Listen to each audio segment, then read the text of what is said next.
개혁신당은 현재 65세 이상에게 제공되는 지하철 무상 이용 혜택을 폐지하겠습니다. 44년 전 공산국가였던 소련의 고연령층 무임승차 제도를 본따서 50% 할인 정책으로 시작했고 완전 무임으로 변경된 현재의 제도는 이제 수명을 다했습니다. 현행 도시철도 무임승차 제도를 전면 폐지하고 만 65세 이상 노인층에게 연간 12만 원의 교통카드를 지급하도록 하겠습니다. 도시철도 부채나 이런 것들이 미래 세대의 큰 짐이 된다는 것에 대해서 굉장히 안타깝게 생각하고 있는 분들도 있었습니다. 이에 대한 찬반 여론은 분명히 형성되겠지만은 상당한 합리적인 지지를 받을 수 있는. 자, 미래 세대에 큰 짐이 되고 있다. 그 얘기를 꺼내 놓으면서 지하철 무임승차 혜택 이거 폐지하겠습니다. 이렇게 공약을 내놓은 겁니다. 총선 앞둔 공약이죠. 이거 어떻게 보면 굉장히 민감할 수도 있는 건데요. 대한노인회가 오늘 바로 반응을 보였는데요. 김호일 노인회장 뉴스와이드가 취재를 했습니다. 들어보시죠. 노인 무임 정차하고 지하철 적자와는 아무런 상관관계가 없다고 보고를 했는데 적자나는 요인을 노인한테다가 돌리는데 지하철 노조하고 박자를 맞추는 일이지 이동수단을 이용하는 사람한테만 혜택을 주어야 적재적소에 그게 효과를 볼 수가 있죠. 그런 망발하는 사람이 찾아올 필요가 없습니다. 지하철 무임 이걸 갖다가 무슨 공산당식이니 뭐니 이런 사고방식을 가는데 그 사람은 그 정신 이상자 아닙니까? 내하고 모르는 사이도 아니고 아는 사이인데 의견을 한번 조율해보고 자기 정책으로 해야지. 지금 김호일 노인회장의 목소리에서 굉장히 강한 반감과 불쾌감이 좀 묻어나는 것 같아요. 소정욱 변호사 나오셨는데요. 이준석 전 대표가 내놓은 이 지하철 무임승차 폐지하겠다. 이거 어떻게 보십니까? 평가하신다면? 한마디로 이제 저는 20, 30대 청년층의 그 표를 얻기 위한 갈라치기다. 이렇게 평가합니다. 예. 얼마 전에 이준석 대표가 이제 세대 포이론을 주장했죠. 예. 20, 30대와 이제 60, 70대. 그때는 이제 그 국민의힘의 대표일 때니까. 근데 지금 이제 탈당을 하고 나서는 어차피 이게 어르신들은 이준석 신당을 지지하는 분이 별로 없어요. 그렇습니까? 본인의 주지층은 20, 30대 그중에 남성입니다. 여성도 아니에요. 남성. 저는 이쪽만 확실하게 잡아도 뭐 한 10% 정도는 얻지 않겠는가. 이런 데 정치 공학적 측면에서 20, 30대 층의 표를 얻기 위해서 갈라치기 하기 위해서 제안했는데 지금 이제 이 문제는요. 물론 이제 우리 고령화 되면서 조금 이렇게 미세 조정이나 비용을 이렇게 국가나 자치단체가 어떻게 부담할지 여러 가지의 논의는 필요합니다. 그렇지만 이게 이런 식으로 갑자기 전면적으로 폐지하자. 이거는 이게 포퓰리즘에 불과하다. 저는 이렇게 봅니다. 미세 조정이라 그러면은 적용 연령을 조금 높이는 문제 이걸 말씀하시는 겁니까? 65에서 이제 뭐 70까지는 50%만 한다든지 이런 이제 조정 또는 이게 지자체가 부담할지 국가가 이거는 어르신들 복지 차원의 제도입니다. 무조건 없을 게 아니에요. 이거를 왜 갑자기 총선 앞두고 들고 나왔는가 이건데요. 화면 좀 보겠습니다. 대한노인회에서 곧바로 뭔가 비판을 하는 입장을 내놨는데 이거예요. 신당이 아닌 폐륜화 정당을 만들겠다는 망나니 짓거리. 굉장히 강합니다, 지금요. 그러면서 아연실색하지 않을 수가 없다. 그러면서 여러 가지 설명을 해요. 아까 김호일 대한노인회장이 설명했던 그런 내용과 일맥상통한 입장문을 바로 내놨습니다. 대한노인회에서. 지금 이게 좀 심상치 않을 수도 있는데 서재원 민주당 대구시당 청년위원장 좀 나와 계시네요. 일단 이준석 전 대표가 이 제도를 폐지하겠다 공약으로 내걸고 동시에 대안으로 연간 12만 원 선불형 교통카드를 지급한다. 이걸 대안으로 내놨거든요. 근데 이게 대안이 될 수 있다고 보십니까? 그러니까 이제 이준석 대표는요 정치 초년생이 아닙니다. 이분 이게 노이즈 마케팅이 될 의도적이 있는 것인데. 노이즈 마케팅의 그렇죠. 의도요? 왜냐하면 이분이 대한민국 여당의 전 대표였지만 지금 현재는 연선에 제3지대 그러니까 스몰이 있다 보니까 지금 또 메인 뉴스잖아요. 이게 그러면 이제 이준석 대표가 굉장히 머리가 똑똑하고 이제 한 발짝 더 생각하는 거기 때문에 연간 12만 원인 경우는 현재 이제 노령 인구가 뭐 한 700만 명, 800만 명 했을 때 지하철의 예산이 적자가 한 8천억입니다. 그렇기 때문에 12만 원 하면 1조 2천억 정도 되니 그 계산을 한 것이 시죠, 사실은. 그러니까 이 부분은 사실은 대구시 같은 경우도 홍준표 시장이 70세 이상은 이제 대구시 비로 해서 무료로 하는 거 있는데 저는 이게 이준석의 계획된 언행이다. 그래서 이게 굉장히 논쟁거리가 될 거를 예상을 하고 던진 거다? 예상하죠. 왜냐하면 이것도 풀 네이밍 자체도 무임승차 폐지라고 하잖아요. 예. 만약에 대한민국 여당의 대표였다면 뭐 예를 들어 뭐 무상 교통 천국 노인 뭐 이런 식의 프레임을 만들었을 텐데 굉장히 자극적인 것을 했다. 그러면 그 다음 스텝 뭐냐, 노인 회장이 저렇게 발끈하셨지 바로 않습니까? 반응이 나왔단 그럼 말이에요. 이준석 대표는 그럼 그에 대해서 노인 회장과 토론을 하자고 제안할 겁니다. 그러면 이것들이 토론하자. 왜냐하면 이런 것들이 계속 스텝입니다. 그 이준석 그 대표는 이런 것들이 왜냐하면 지금 한 2주인가요? 3주 동안 다 한동훈 뉴스로 도배가 된 상태이기 때문에 이 부분은 의도성이 있다. 그 부분까지 고려를 했다고 보시는 그렇죠. 거예요? 당연하죠. 이준석 전 대표가 말씀드리지만 한동훈 비대위원과 달리 정치 10년입니다. 예. 나이에 비해서 노련합니다. 이런 이슈를, 이런 공약을 오늘 딱 내놓으면 이게 대단한 반응이 보이고 찬반 토론이 벌어지고 논쟁이 되고 이럴 걸 예상하고 오늘 공약으로 폐지라는 표현까지 쓰면서 던졌다, 이 말씀인데요. 근데 이준석 전 대표가 참 속도전엔 빠르긴 빨라요. 대한노인회가 입장이 바르는데 또 바로 본인의 어떤 생각을 또 밝힙니다. 화면에 있습니다. 이건데요. 대한노인회의 개혁신당 교통복지 정책에 대한 즉각적 피드백에 감사드립니다. 그러면서 뭐 아무튼 관련 정책 더 낼 거예요. 이렇게까지 반응을 보입니다. 요거요. 배종찬 소장님. 네. 요거 약간 여론의 측면에서 네. 이준석 전 대표 즉각적인 반응을 보인 거는 이거 괜찮습니까? 어떻게 보이십니까? 이준석 위원장으로서 이건 전형적인 예. 선거 전략적 표심 공략 전략이에요. 그럼 그 표심 공략의 대상은 20대, 30대, 40대 오. 유권자죠. 예. 왜냐하면 50대는 곧 본인들도 혜택을 받으니까 50대 후반은 인식이 다를 겁니다. 그런데 예. 당위적으로는 반발이 불가피하겠죠. 그러니까 김호일 노인회장도 이건 망나니 짓이다. 예. 그러니까 이제 노인들은 더 분노할 겁니다. 말 그대로 누군가 이야기했듯이 안철수 위원장에 대해서 응석바지다. 있을 수가 없는 일이다. 예. 해륜이다. 하지만 20대, 30대, 40대는 마음이 좀 다를 수가 있어요. 이게 왜냐하면 겉으로 드러내놓을 수는 없지만 상당히 무임승차 자체가 그동안 재정적으로 부담이 되어 왔던 것도 사실이거든요. 그런데 연간 12만 원의 선불형 교통카드면은 한 달에 10,000원입니다. 한 달에 10,000원이면 일주일에 무상으로는 한 번 정도 왕복 외출을 할 수가 있어요. 그 이야기는 뭐냐면 상당히 이 노인분들로서는 혜택을 받던 분들은 발끈할 수밖에 없으나 그럼 내가 아산을 어떻게 가란 말이야? 그러네요. 나 그러면 의정부 가지 말란 말이야? 이럴 수 있는데 그런 상황에서 반발은 하겠지만 이준석 위원장의 개혁신당이 60대 이상의 표를 얼마나 얻을까요? 많지 않을 겁니다. 그렇다면 적어도 방금 전에 서정욱 변호사는 뭐 한 10%포인트나 더 얻을까요? 30대, 20대, 40대로부터. 근데 예. 그 10%를 더 뜬다면 그건 만만치 않거든요. 그러니까 이른바 얼마 될지는 모르겠지만 선거공학적으로는 예.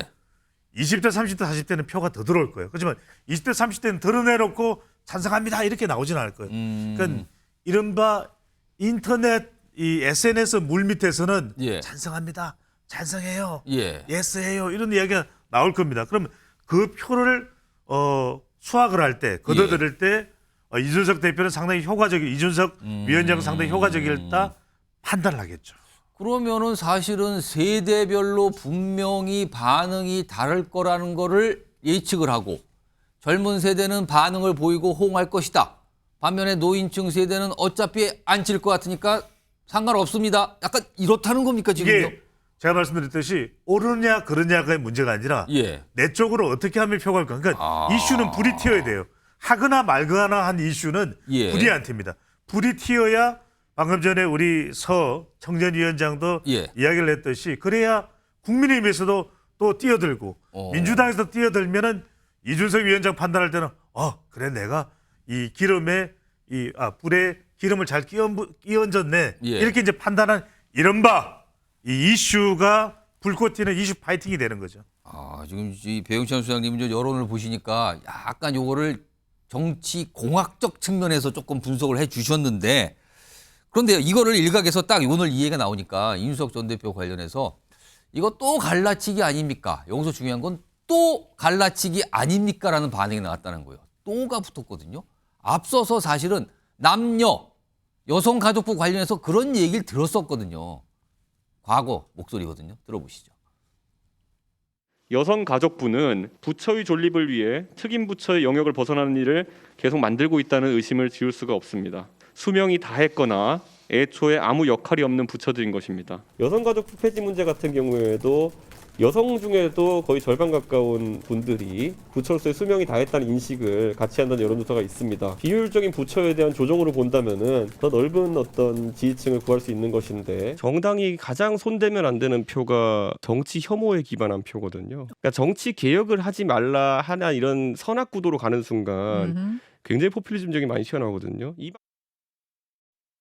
자, 송시훈 민주당 정책위 부의장. 지금 이준석 전 대표의 최근 발언의 마지막인데 뭐 갈라치기 하지 마세요. 그거 안 좋은 건데 포퓰리즘 하지 마세요 했는데 이준석 전 대표 자체가 여성가족부 문제 그리고 이번에 무임상 문제로 이거 세대 갈라치기 남녀 갈라치기 아닙니까 하는 소리를 듣고 있단 말이에요. 이건 어떻게 봐야 되는 겁니까 그럼? 본인이 갈라치기 하고 있는 거죠. 근데 안타까운 거는 이준석 전 대표가 이렇게 좋은 문제 제기를 이렇게 나쁜 방식으로 하는 이유가 무엇일까? 결국 갈라치기의 목적이 있다고 봅니다. 저는 뭐 여성가족부 폐지나 뭐 이런 것들 여성가족부 폐지라는 그 극단적인 단어를 쓴 것도 여성가족부 어떻게 할 것인지 문제 제기는 할 수 있죠. 이준석 전 대표가 항상 문제 제기하면 그 근본적인 문제 제기 얘기하면서 공감할 수 있는 얘기를 해요. 근데 방법론이 잘못됐다는 겁니다. 지금 그 무임승차 폐지도 문제 제기한 건 전 공감하는 부분도 있습니다. 뭐 예. 지역에 계신 분들, 역세권이 아닌 노인분들 차별 문제 이거 바로 잡아야죠. 예. 뭐 그런 것도 있고 그러면은 기존의 제도는 유지하면서 차별받는 분들을 위해서 개선 이 얘기를 해야죠. 근데 그렇게 얘기하지 않는 거거든요. 그걸 뭐냐 이슈화 시키기 위한 겁니다. 지금 오늘 사실 민주당도 그렇고 국민의힘도 그렇고 정책 발표했거든요. 총선 정책. 오늘 사실은 저출산 정책들 다 발표했어요. 정책을 발표했는데 지금 중도 언론의 대표는 MBN의 첫 번째 이슈로 지금 이준석 전 대표를 다루고 있지 않습니까? 이게 다 가린 셈이 됐거든요. 그러니까 지금? 이걸 성공한 거죠. 그러니까 본인은 이거를 목적성을 갖고 한 겁니다. 저는 그래서 이게 매우 뭐 모르겠습니다. 이슈 파이팅에는 성공할지 모르겠으나 안 좋은 정말 나쁜 정치인 이유가 앞으로 이 문제 제가 아까 문제 제기에는 공감한다고 하지 않았습니까? 예. 이 문제 제기에 대해서 다시 논의하기가 힘들어질 수 있어요. 왜냐면은 이 이슈 자체가 오염되기 때문에 이 이슈를 얘기 꺼내면 뭐 노인 폄하 아니야? 노인 비하 아니야? 이렇게 몰고 갈 수가 있거든요. 하지만 이 문제 제기한 거 계속해서 누군가 논의를 해야 되는데 저렇게 자신이 용기 있게 나서는 척하면서 이 이슈 예. 자체를 본인의 이슈 파이팅에 뭔가 이슈화시키는 거에 성공하면서 이슈 자체는 어떻게 보면은 개선책, 대안책을 얘기하지 못하게 오염시켜버리는 거. 저는 이거 나쁜 정치라고 봅니다. 그러니까 지금 이 내부 말씀 들어봤는데 공통점이 이거는 분명히 예상했다. 그리고 다분히 의도를 갖고 있다. 그리고 오늘 그걸 던진 거다. 그리고 그 예상대로 지금 반응이 나오고 논쟁이 시작됐다. 뭐 이런 말씀이거든요. 강전의 국민의힘 노동위원회 부위원장 나와 계신데요. 이게 아무리 봐도 논쟁이 커질 것 같거든요. 그렇다면은 이준석 전 대표 대한노인회를 찾아가겠습니까? 오늘 찾아갔죠. 본인의 SNS로. SNS로 찾아갔다고요? 네, 오늘 대한노인회에서 여기에 대해서 문제 제기하는 발언이 나오니까 바로 이준석 대표가 노인회의 발언에 대해서 즉각적 피드백 감사합니다라고 본인의 SNS에 올리지 않았습니까? 예. 이준석 대표는 사실은 뭐 오프라인으로 찾아가는 것보다 온라인상의 정치를 잘하는 사람인데요. 저는 오프라인으로 대한노인회 찾아가서 뭐 만나고 한동훈 위원장이 했던 것처럼 그런 그림은 나오지 않을 것이라고 생각을 합니다. 이준석 대표가 오늘 그 65세 이상 무임승차 폐지에 대한 정책을 제시를 했는데 예. 오늘 이 정책 때문에 사실은 양당의 저출생 관련한 정책이 다 전혀 보도가 사실 그 예. 저출산성이 굉장히 중요하고 양당이 공통점도 있고 차이점도 있고 해서 막 분석 대상이에요, 사실은요. 근데 사실은요, 그 이준석 대표의 개혁신당이 오늘이 첫 번째 정책을 발표한 날이 아닙니다. 이전에 교육 정책이라든지 몇 가지 정책을 이미 발표를 했어요. 근데 그게 언론에 전혀 보도가 되지 않았던 것이죠. 그렇다면은 이준석 대표와 그 개혁신당 입장에서는 본인들이 소구했었던 지지층이 잡을 만한 이게 이슈가 될 만한 것으로 오늘 양당이 그 정책을 발표할 때에 맞춰서 본인들의 정책을 발표한 것입니다. 저는 오늘 이준석 대표의 이 폐지 발언이 너무 큰 파장으로 올라왔기 때문에 다른 당들도 여기에 대해서 어떻게 생각하는지 한동안은 좀 몰려들 것 같아요. 그러면 제가 생각하기에는 이준석 대표는 어떻게 하느냐. 본인의 지지층 2030 청년들이 생각하는 또 다른 이슈가 있습니다.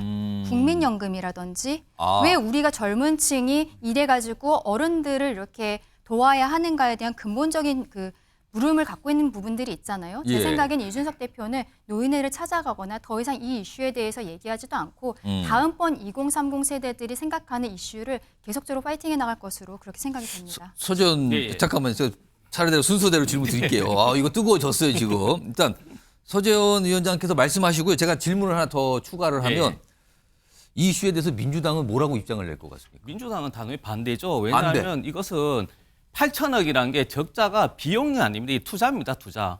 어르신들께서 무료로 뭐 놀러 가는 게 아니잖아요. 직장으로 이동할 수도 있고 끼리끼리 모여서 하게 되면 그것이 이 업무, 사회 경제적 효과도 창출 효과도 있는 것이고 그리고 경제적 효과 그리고 서로 놀다 보면 사실은 치매 예방도 효과가 있는 겁니다. 그리고 치매 예방이요? 우리가 모든 게 연결되어 있습니다. 어르신에 대한 복지라고 해서 단순히 어르신이 아니고 그 어르신의 부양하는 사람은 누군가요? 장년, 청년인 거죠. 그 비용에 대한 부담을 얻기 때문에 이것이 다 연결되어 있다. 그래서 이것을 비용이 아니고 투자 개념으로는 저는 8천억이 아까운 것은 아니다라는 말씀을 드리는 것이고 다만 이준석 대표는 알 겁니다. 이런 것을. 그러나 20대, 30대, 40대는 무시하는 것이 아니고 이 단편적으로 봤을 때는 이게 우리 비용인가 이렇게 생각할 수 있어요. 그렇기 때문에 이런 논의는 좋은 겁니다. 왜냐하면 이제 노인 인구 비중이 15%지만 향후에 20% 30% 되기 때문에 이에 대한 논의는 10년 전에 해도 되는데 저는 이준석 대표가 30년 정치를 하는 그런 의도는 알겠으나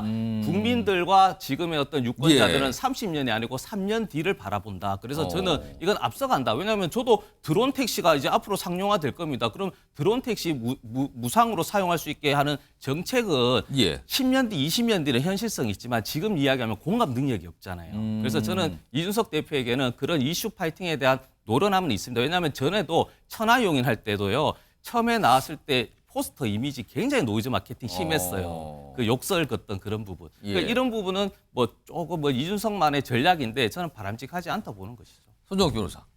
저는 이제 이게 의미가 없는 게 우리나라는 이제 등록된 정당은 50개인데 실제 정당은 2개밖에 없어요. 대통령을 보유한 정당. 이걸 이제 집권 여당이랍니다. 집권 여당의 약속은 바로 실체입니다. 나머지는 이게 전부 야당이에요. 야당의 약속은 단순하게 약속일 뿐이고 지금 야당 만드는 거다 지금. 사탕 발림 실현 가능성이 있습니까? 집권 여당의 약속이 실체인데 이준석 개혁신당이 저게 실현할 뭐게 능력이나 그게 있습니까? 저는 근데 단순하게 표를 20, 30대 남성 표를 얻기 위한 어르신들을 갈라쳐서 공격하는 이런 걸 정말 이게 참 나쁜 정치구이다. 참 나쁜 정치구이다. 이렇게 국론을 갈기갈기 찢어놓는 남녀로 찌르고 세대로 찍고 이게 이준석식 정치입니다. 본인이 정말 우리 국가에 큰 해악을 끼치고 있는 거예요. 짧게만 말씀드리면 방금 전에 이제 실제 이런 이슈 제기가 뭐가 실현되겠냐 하는데 선거 때 이런 이슈 파이팅은 실현되는지 여부와는 무관하다는 거예요. 실제로 우리가 그런 선거 공약들을 얼마나 많이 봤습니까? 그러니까 지금 이준석 위원장으로서의 전략은 뭐냐면 어차피 약체이기 때문에 신당으로서는 약자이기 때문에 할 수 있는 방법은 총동을 할 수밖에 없다 판단한 거예요. 그래서 논란이 증폭될수록 효과적이다. 일단 왜 중요하냐면 아까 이 강전의 변호사가 이야기한 설명이 굉장히 중요합니다. 왜 1호부터 2호, 3호, 4호 이 개혁신당의 공약은 주목을 못 받아요. 상대가 없어요. 상대가 발끈해줘야 이게 불이 붙는 것이거든요. 근데 김호일 노인회장이 아예 응답조차 안 하고 무시를 해버렸으면 이게 안 커질 거예요. 근데 빨리 반응이 나왔거든요. 망나니 짓이다, 배륜이다, 찾아와줘도 안 만난다. 그러면 국민의힘이나 민주당도 안 뛰어들 수가 없어요. 이렇게 되면 겉으로 드러나 있는 유권자들의 마음은 못 움직인다 하더라도 숨어있는 유권자 심리는 자극하게 되는 거죠. 그러니까 이 이슈가 아까 이준석 전 대표가 이 공약을 얘기하면서 청년 세대의 부담이라는 얘기를 했잖아요. 그 반면에서 지금 대한노인회장은 아니 지하철 적자가 노인들이 많이 타서 그런 겁니까 지금? 이렇게 나오잖아요 지금. 이거 뭐가 뜨거운 논쟁의 전선이 생긴 걸까요? 아무튼 오늘 상황이 이렇게 진행이 됐습니다. 자, 이런 가운데 이게 이제 신당과 관련이 있거든요. 근데 지금 신당을 준비하신 분들이 굉장히 이렇게 숫자를 부르는데 그 숫자가 상당히 높아요, 지금요. 뭐 지지율도 그렇고 의석수도 그렇고 굉장히 높게 얘기를 하고 있는데요. 일단 들어보겠습니다. 저희도 지금 하는 거는 꾸준히 저희 지지율도 붙이고 인물도 붙이고 하면서 저희만의 독자성과 아젠다가 있어서 한국 정치의 변화를 바라시는 분들이 지금 주어진 선택지 중에서는 얘네가 최선이네 라는 판단을 총선에 딱 맞닥뜨려서 하시면 저희는 25% 26%까지도 확 오를 수 있다. 제3 세력들이 어떻게 되느냐, 이것이 가장 큰 변수라고 봐야 되겠죠. 그러니까 어디까지 통합되느냐. 통합 과정과 그 결과가 좋다면 5, 60석을 넘어설 수도 있다, 이렇게 전망합니다. 자, 이준석 전 대표 신당에 합류한 천하람 변호사, 지금 총선 전에 한 25, 26 정도 기대합니다. 가능할 것 같은데요. 이런 취지의 얘기를 꺼내놨거든요. 자, 그렇다면 최근에 신당과 관련된 여론조사들 많이 나오고 있어요. 좀 소개해드리죠. 화면에 있습니다. 자, 여기 보면 총선 지지정당, 여기 보면 미디어 토마토 조사인데요. 이게 지난 13일에서 14일 이틀 동안 진행된 거예요. 여기 보시면 뭐 국민의힘, 더불어민주당, 뭐 기성정당 굉장히 높게 나오잖아요. 여기 신당을 좀 보겠습니다. 이준석 신당 7.8, 이낙연 신당 3.5. 뭐 나머지 정당들 숫자도 있는데 7.8, 3.5. 요게 숫자가 좀 주목을 받는 거죠. 자, 그렇다면 조금 더 자세히 좀 보겠습니다. 다음입니다. 자, 이준석 신당에 좀 집중해서 총선 지지 의향에 대해서 물어본 건데 연령별로 차이가 많이 나죠. 여기 보면 20대가 한 15, 30대가 11 정도, 40대, 50대까지 5, 4로 조금 줄어들다가 60대, 70대 이상 좀 적고요. 이런 모습인데요. 확실히 20대, 30대 지금 집중돼 있죠. 10%대가 여기에 기록을 하고 있는 겁니다. 자, 성추인 부의장. 예. 총선 전에 20% 중반까지 지지율을 올릴 것으로 기대한다. 이 가능성 어떻게 보십니까? 저는 일단 천하람 위원장이 뭐 좀 잘 되길 바랍니다. 하시는 목표, 보수를 재건하겠다는 목표를 뭐 이룰 수 있길 바라지만 지금 숫자는 조금 다소 허황된 것 같아요. 허황되다고요? 그러니까 긍정 회로를 좀 많이 돌리고 있는 것 같다. 왜냐면은 이게 저는 제가 존경하는 고 노무현 대통령 신화의 좀 단점이라고 보는데 고 노무현 대통령이 1%에 시작해서 매우 짧은 기간 안에 50% 이상까지 치고 올라가면서 당선되는 신화를 만들지 않았습니까? 그 이후에 많은 이 지지율이 적은 후보나 그룹들이 나도 노무현처럼 저렇게 역전할 수 있다라는 항상 희망을 갖고 정치를 하는 것 같아요. 그래서 그런 점들이 좀 허황된 수치 같다라는 말씀을 드리고 싶고, 저는 우리 당에서 나간 이낙연 전 대표의 대해서 말씀을 드리면 과정 결과가 좋으면 뭐 5, 60석이 가능하다. 구체적 내용이 없거든요. 이 내용을 보면 저는 그냥 국영수를 중심으로 공부하면 잘하면 서울대 갈 수 있다. 약간 이런 원론적인 얘기로 교과서 중심으로 공부하면 그렇죠. 고득점 나온다. 그러니까 사실 죄송하지만 전 뭐 이낙연 전 대표께 뭐 아픈 얘기를 드리는 것 같아서 죄송하지만 지금 민주당에서 나간 이탈 세력들의 성공 여부는 사실상 나간 분들의 노력 여부가 아니라 민주당이 어떻게 하느냐에 따라 달렸습니다. 민주당이 어떻게 혁신을 하느냐, 민주당이 지금까지 나가면서 지적받은 다원주의, 다른 목소리에 대해서 어떻게 대처할 것인가, 그거에 대해서 어떤 대안을 내놓을 것인가에 따라서 이낙연 전 대표의 신당이나 뭐 미래대연합이다 이런 신당들의 성적표가 나올 것이라는 거죠. 즉 지금 민주당이라는 학생이 국영수를 망쳐서 그렇게 될 때만 지금 밖에 있는 정당이 그럼 나도 서울대 지원할 수 있겠는데 이런 꿈을 꿀 수 있다는 겁니다. 저는 그래서 다만 또 이 얘기를 제3지대에 대한 뭐 비판, 뭐 비난 이런 쪽으로 갖고 갈 게 아니라, 그렇다면 민주당은 이 역할을 해야겠구나, 이 과제를 해결해야겠구나, 여기에 집중하는 것이 좋지 제3정당들에 대해서 이러니 저러니 하는 얘기는 좀 지양하는 게 좋을 거라고 봅니다. 지금 보시면요, 뉴스와이드 저 위쪽에 보면은 제3지대의 근자감일까, 그러니까 무슨 근거가 있는 걸까, 숫자를 굉장히 높게 부르고 있단 말이에요. 그래서 저런 표현이 좀 등장한 건데, 서정욱 변호사, 이낙연 신당, 이준석 신당 얘기하면서 2016년에 안철수 신당과 비교를 하는 그런 시각이 정치권도 그렇고 언론도 꽤 많이 있거든요. 과연 그때 모습일까 아닐까를 판단하는 건데 어떻게 전망하세요? 그때 이제 안철수하고요. 지금 이제 이낙연, 이준석은 달라요. 이낙연 이제 대표는요, 이미 총리부터 대표, 국회에 아는 게 없죠. 상당히 올드 중에 올드고요. 대선도 도전하셨잖아요. 예. 그다음에 이준석 전 대표는요, 나이만 젊어요. 나이가 젊다고 이게 젊은 미래가 아닙니다. 마이너스 3선입니다. 이미 노원에서 3번이나 둬서 그걸 마이너스 가게. 3선이라고 마이너스 3선이죠.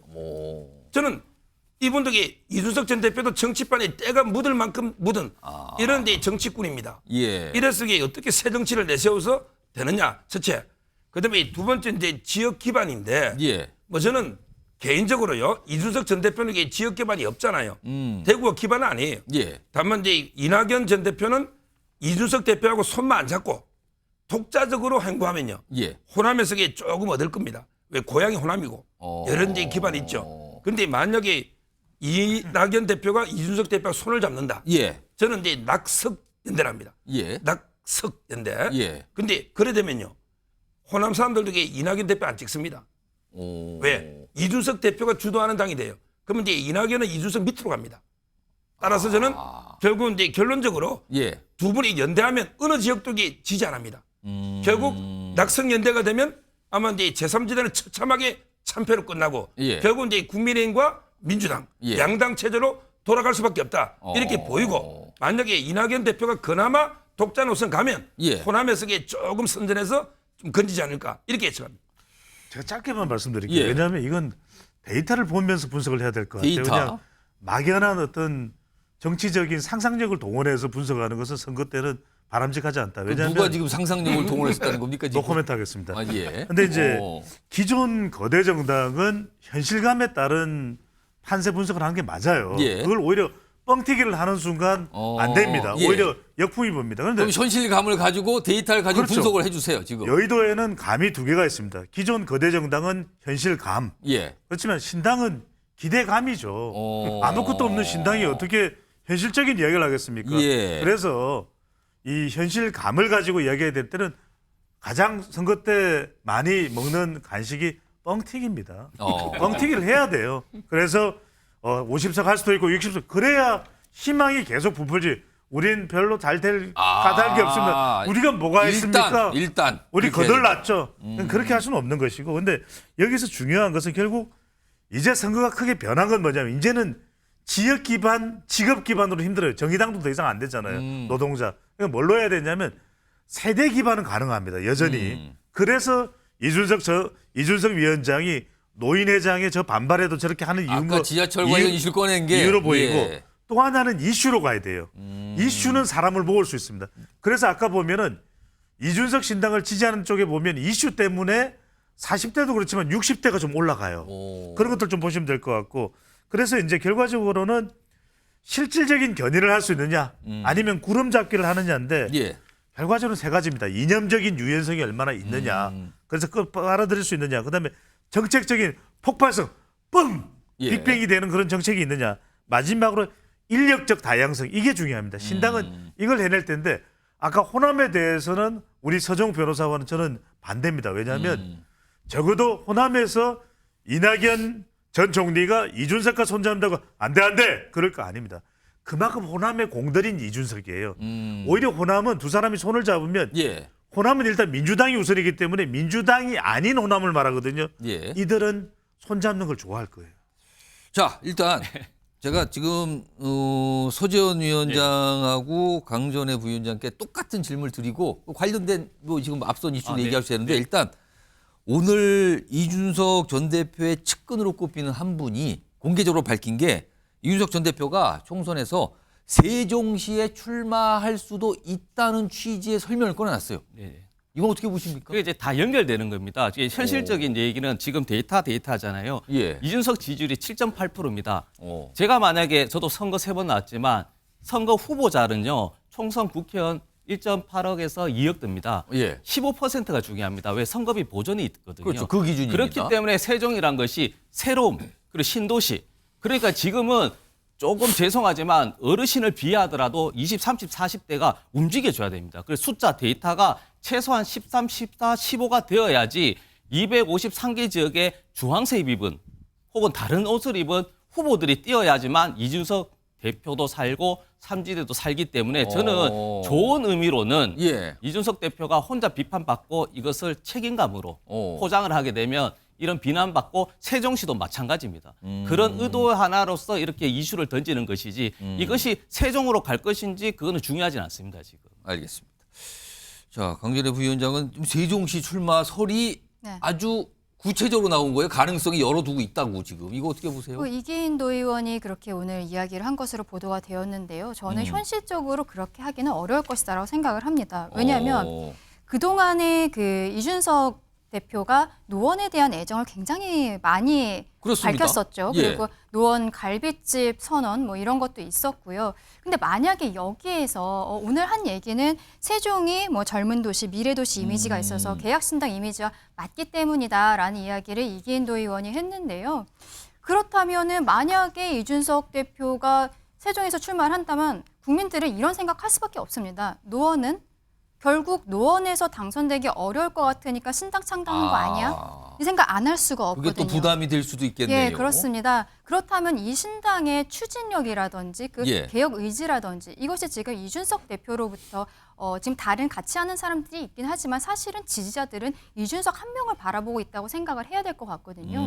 이 상황에서 이준석 대표가 만약에 그동안의 애정을 보였던 노원이 아니라 그리고 노원은 또 그동안에 험지였었잖아요. 근데 세종에서 그렇다면 세종에 또 젊은 사람들이 많이 사는 도시라는 것이 또 다들 알고 있지 않습니까? 예. 그런 부분이 있기 때문에 여기에 대해서는 오히려 세종에서 출마하는 것은 악수를 두는 것이다. 저는 그렇게 생각을 합니다.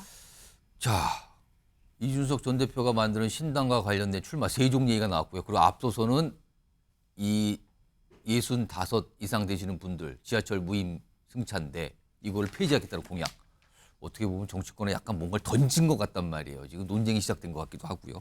아마 여야 큰 정당들도 무슨 입장을 좀 정리하고 있지 않을까 싶기도 합니다. 요거를 좀 다각도로 좀 분석해 드렸습니다. 자, 다음 주제로 넘어갈 텐데요. 한동훈 국민의힘 비대위원장 뭐 연일 여러 가지 얘기를 꺼내놓는데 오늘도 많은 중요한 얘기를 좀 해놨어요. 그거 좀 분석을 해드릴 텐데 다음 주제 넘어갑니다. 보시죠. 자, 한동훈 비대위원장 연일 혁신안 꺼내고 있죠. 오늘도 뭔가 내놨어요. 이게 5번째인가요? 오늘 내놨는데 근데 국민의힘 한켠에서는 뭔가 걱정을 하고 있습니다. 지금요. 혁신안과는 다른 걱정일까요? 제목이 이렇게 나왔는데 오늘 한동훈 비대위원장이 내놓은 5번째 혁신안 내용 들어보시죠. 5번째 정치개혁 시리즈를 말씀드립니다. 우리 국민의힘은 출판 기념회 형식을 빌어서 정치 자금을 받는 관행을 근절하는 법률안을 발의하고 통과시키겠습니다. 우리 모두 지금까지 출판 기념회를 열어서 책값보다 훨씬 큰 돈을 받는 방식으로 정치 자금을 받는 것이 사실상 허용되어 왔다는 것은 잘 알고 있습니다. 우리는 이 정치개혁과 특권 포기를 진짜로 할 겁니다. 이재명 대표와 민주당은 이 이슈에서 다른 소리 하면서 도망가지 말아야 합니다. 자, 배훈참 수장님, 좀 출판 기념회 이게 뭐 사실 이게 편법으로 뭔가 정치자금 모으는 것 같다. 이거 금지시키겠다는 취지잖아요, 지금요. 네네. 근데 사실 정치권에서 출판 기념회가 뭐 공공연한 정치자금 마련 창구란 소리는 뭐 하루 이틀이 아닙니다. 그리고 근데 이게 이 출마하시는 분들 책을 내는데 굉장히 뭐랄까요? 굉장히 빨리 내거든요. 이게 그렇습니다. 무슨 대필 이런 게 있다면서요? 그러니까 저도 참 이게 납득이 안 갈 정도입니다. 그러니까 정말 뚝딱 출판 기념회라 그러잖아요. 그냥 뭐 어떻게 책을 만들어냈는지 알 수 없어요. 어떤 경우에는 글보다 사진이 더 많은 경우도 있고요. 글보다 사진이 더 많다고요? 그렇죠. 그러면 이거는 뭐 책이라기보다는 화보집. 이렇게 이제 불러야 될 수도 있는데 문제는 뭐냐면 그 형식보다도 이렇게 얼렁뚱땅 얼렁 만들어서 이게 출판 기념회 이른바 또 뭐 토크 콘서트, 북토크 콘서트 이러면서 여기서 이제 정치 자금을 조성하는 겁니다. 그런데 이 정치 자금이라는 게 정치 자금법에 이 규제도 제대로 받지 않는 말 그대로 눈먼 돈이 되는 거죠. 그러니까 명목은 책값이죠. 그렇죠. 말 그대로 책값 그러면서 이게 정치권 적폐입니다. 이 부분에 대해서 이제 한동훈 비대위원장이 단호하게 이거 없애겠다라고 이야기한 것은 환영받을 만한 일이에요. 분명히 중도층이나 무당층이나 2030 MZ세대의 마음이 움직일 겁니다. 마치 이준석 위원장의 그런 반발 초래되는 논란이 되는 이 무임승차 이제 중단이라고 하는 그 발언만큼 그 정도만큼이라도 이렇게 주목받을 만한 발언인데 문제는 뭐냐면 기존의 현역 의원 뭐 심지어는 어디 와서 이제 카드로까지 결제를 해주고 정치 자금의 불법적인 온상이 되었죠. 그런데 신인들은 참 돈이 없습니다. 그러니까 이제 정치 신인들도 이런 출판 기념회를 해서라도 어떻게든 하는 경우가 있어요 지금. 자금을 마련해서 아까 우리 서재헌 예. 청년위원장이 1.8에서 2억이 들어간다고 하지 않습니까? 예. 그러면 이게 이 출판 기념회를 통해서 그거야 나중에 돈 쓰고 나서 받을 돈이지만 이러다 보니까 정치 신인들이 그렇다면 등용할 때 이들이 무대에 올라갈 때 어떻게 하면 이걸 보완할 수 있냐, 이들이 돈 없는 선거를 할 수 있냐, 이런 안전장치나 보완장치도 필요하겠죠.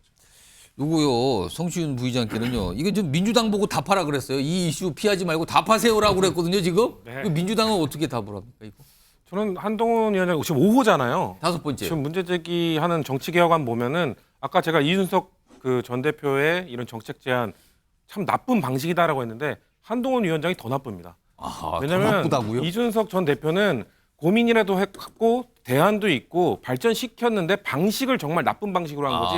한동훈 위원장은 지금 뭐 고민이 없어요. 대안도 없고요. 지금 방금 말씀하신 것처럼 출판 기념회를 왜 하는지에 대한 고민이 전혀 없는 것이고요. 없으니까 없애라. 이전까지 뭐 사후 중에 몇 개만 잠깐 얘기해 드리면 의원 정수 축소. 의원들이 신뢰를 못 받으면 국회가 신뢰를 못 받으면 어떻게 국회의 신뢰를 회복할지를 고민하고 이야기를 해야 되는데 줄여. 이 포퓰리즘이거든요. 또 세비 반납도 그랬고 그리고 귀책 사유 무공천도 그렇습니다. 예. 귀책 사유 무공천은 작년에 광서구청장 귀책 사유 있음에도 불구하고 공천한 거에 대한 사과도 없었고요. 그 앞에 상반기 보궐선거는 또 뭐였냐면 그 진보당 김성해 의원이 그 당선됐을 때 민주당도 무공천했습니다. 그래서 진보당이 당선됐고요. 그때 기초단체장 창녕군수 선거가 있었습니다. 예. 국민의힘이 무공천했어요. 근데 문제는 뭐냐면 그 무소속으로 당선된 분이 국민의힘을 탈당해서 당선이 된 다음에 복당을 했거든요. 그렇게 되면 무공천의 이 제도가 무의미해진 건 아닙니까? 적어도 그러면은 이 무의미해진 제도를 어떻게 발전시킬지에 대한 고민을 하고 이야기를 해야 되는데 예. 이런 거에 대한 고민 반성 없이 그냥 갑자기 하겠습니다. 저는 22년 때는 양당이 다 안 지켰습니다, 이거. 그래서 22년에 그 시계가 멈춰 있나? 왜 그때 할 얘기를 지금 하시지? 지금은 그 이후에 좀 더 발전적인 이야기를 던지셔야 되는데 그렇기 예. 때문에 저는 한동훈 정치개혁에 대해서 민주당이 비판을 할 수밖에 없어요. 뭐 우리가 안 받는 것도 아니고 같이 논의를 해야 되는 거고 그럼 대안을 제시해야 되는데 없애자 이런 식으로만 얘기하니까 이 한동훈 정치개혁의 그 진정성을 믿을 수 없다는 겁니다. 자, 일단 5번째, 뭐랄까요, 뭐 정치개혁안 또는 혁신안, 이렇게 표현은 됩니다. 근데 요 내용이 나와서 오늘 소개해드렸는데, 반응이 좀 갈리고 있어요, 지금. 이런 가운데, 한동훈 비대위원장이 비대위원장 취임 이후에 처음으로 국민의힘 의원총회를 오늘 참석을 했어요. 거기에서 뭔가 각오를 밝히는데요. 들어보시죠. 우리 국민의힘이 우리 꽃피는 4월에 반드시 승리하기를 저는 바랍니다. 저는 정치 경험이 없습니다. 그렇지만 지금 우리는 그런 절실함과 그런 파격을 찾을 때이죠. 그래야만 승리할 수 있지 않겠습니까? 주변에 많은 해설가들이 이미지를 그렇게 소모하면 안 된다? 이렇게 충고하셨습니다. 저는 4월 10일까지 완전히 소모되겠습니다.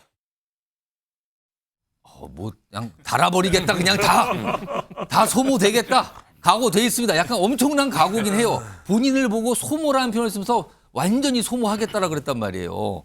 이렇게까지 각오를 밝혔는데 그러면서 지금 이 혁신안, 정치개혁안 계속 연일 발표하고 있는 상황이에요. 이런 모습인데 그런데요.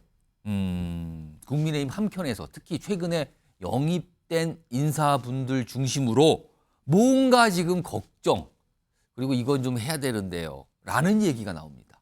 들어보시죠. 김건희 여사가 경위를 설명하시고 만약에 뭐 선물이 보존돼 있으면 준 사람에게 돌려주시고 국민들에게 사과하시고 이렇게 하면 좀 쉽게 해결될 수 있는 방법이 있지 않는가. 우선은 사실관계가 저희로서도 궁금하잖아요. 국민들로서도. 사실관계를 말씀하고 사과하자. 네, 제가 꼭 트러블 메이커처럼 하는데 그러니까 저도 이게 어떤 몰카 공작? 당연히 몰카 공작이죠. 어떤 국민들이 요구하는 기대치가 있는데 우린 그걸 충족시키기 위해서 노력하자. 네. 그래야만 국민들의 정서에 다가갈 수 있고 마음을 녹일 수 있지 않나. 적어도 이 사안에 대해서만큼. 자, 강전의 부위원장. 그러니까 지금 영입인사 대표적인 분들이 좀 나왔는데 네. 약간 걱정 그리고 대책이 있어야 될 것 같은데 이 목소리가 나오네요. 어떻게 보십니까? 네, 나올 수밖에 없는 이야기라고 생각을 하고요. 그리고 4월 총선이 가까워질수록 더 다른 의원들도 이야기를 많이 하게 될 것 같습니다. 한동훈 위원장이 오늘 의원총회에서 4월에 반드시 승리하겠다라고 이야기를 했는데요. 예. 승리를 하려면 영남을 넘어서 지금 수도권의 민심을 잡아야 합니다. 예. 이 수도권의 민심을 잡으려면은 결과적으로 그 김건희 여사에 대한 이슈를 털고 갈 수밖에 없는 것이죠. 다만 지금 절차적으로는 김건희 여사에 대한 특검법에 대해서는 대통령이 제2요구권을 행사를 했고 예. 거기에 대해서 뭐 민주당이 지금 권한쟁의 심판을 한 해 만에 하면서 검토 중이다라고 이야기는 하고 있는데요. 예. 그렇다면은 지금 총선 전에 여기에 대해서 특검법에 대한 어떤 결론이 나기는 어려울 것 같습니다. 그렇다고 해도 국민의힘에서는 여기에 대한 의혹 해소라든지 어떤 식으로 하겠다라는 것에 지금 한동훈 위원장이 본인이 당을 이끄는 것은 나다 이렇게 정확히 얘기를 하지 않았습니까? 예. 한동훈 위원장이 4월 총선 전에 여기에 대해서 분명히 털어가는 그 절차와 방법에 대해서 제시를 해야 될 것이라고 저도 그렇게 생각합니다. 자, 이 얘기 그동안 한동훈 비대위원장 기회가 되면 기자들로부터 질문 참 많이 받았는데 지금까지는 이렇게 뭔가 명확하게 설명을 안 하거나 아예 답을 안 하거나 그랬었어요. 근데 오늘 뭔가 조금 얘기를 꺼내놉니다. 그 내용 좀 들어보겠습니다. 우리 국민의힘은 다양한 생각을 가진 사람들이 다양한 생각을 자유롭게 말할 수 있는 정당이고 또 그럴 때 강해지고 유능해지는 정당입니다. 그 문제에 대해서 말씀드리면 그 문제는 기본적으로는 함정 몰카이고 그것이 처음부터 계획된 것이 맞습니다. 그렇지만 저는 과정에서 분명히 아쉬운 점이 있고 국민들께서 걱정하실 만한 부분이 있었다고 저도 생각합니다. 손정욱 변호사, 아쉬운 점이 있고 국민들께서 걱정할 만한 점이 있었다. 지금까지는 들을 수 없었던 얘기를 오늘 꺼내놨어요. 물론 앞에서는 전제를 깔았습니다. 이게 뭔가 함정 뭐 이런 지식이 있었지만 이거는 뭐 좀 국민들이 걱정할 부분이 있다. 어떻게 들으셨습니까? 이 문제는요. 예. 우리가 이제 역사에서 교훈을 배워야 돼요. 얼마 전에 박근혜 대통령이 진짜 가짜뉴스로 엄청나게 공격당할 때 예. 진짜 최서원 씨에게 신여도 안 되는데 신여도 엄청나게 마치 배우에 다 하는 것처럼 이때 사과를 한 거예요. 사과할 때마다 이 지지율이 뚝뚝뚝 떨어져서 결국에 탄핵되고 구속됐습니다. 예. 저는 김건희 여사에 대한 논란은 전부의 가짜뉴스입니다. 줄리부터.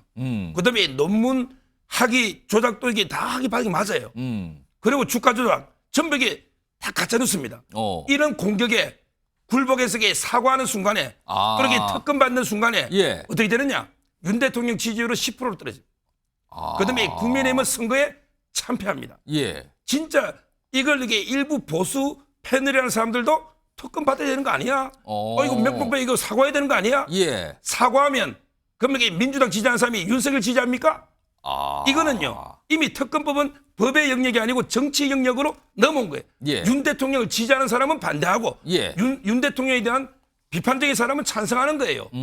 우리 바이든하고 날리면이 윤 대통령을 지지하면요. 날리면 들려. 근데 비판하면 바이든으로 들려.